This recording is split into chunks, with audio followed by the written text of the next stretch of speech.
Ash Williams has grooved his way into the live servers, and I'll be reviewing what I think of his perks. First, we have Flip Flop. This perk is a great counter to slugging builds, and can allow you to struggle out of the killer's grasp if they leave you on the ground for too long. It also combines well with perks like Tenacity, Boil Over, Unbreakable, and Saboteur. The problem I have with this perk, however, is that the majority of killers pick you up immediately after downing you, preventing you from building up the recovery needed to add to your struggle meter.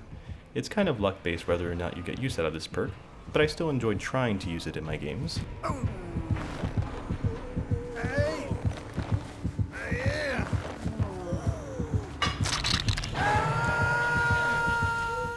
Next we have Buckle Up.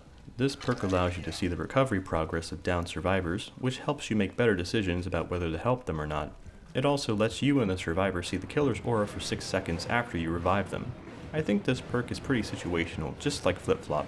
The killer may or may not slug your teammates, so you can't be sure you'll get value out of it. When you do get to use this perk, however, it's incredibly helpful for picking an optimal escape route. And finally, we have Medal of Man. This perk lets you ignore damage from any attack if you've been hit by 3 basic attacks already. This perk is game breaking, but only against some killers. There are many killers whose attacks don't count as basic attacks, like Nurse with her lethal blinks, or Legion with their frenzy stabs. In the many games I tried to use it, often I could not get this perk to activate because the killer would use their power rather than basic attacks to injure me.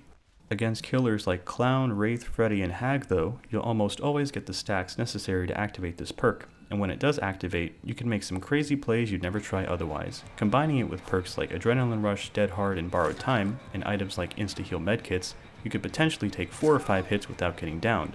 I could see Medal of Man becoming a decent substitute for the old Decisive Strike. So thanks for watching. If you found this video helpful, make sure to subscribe for future content.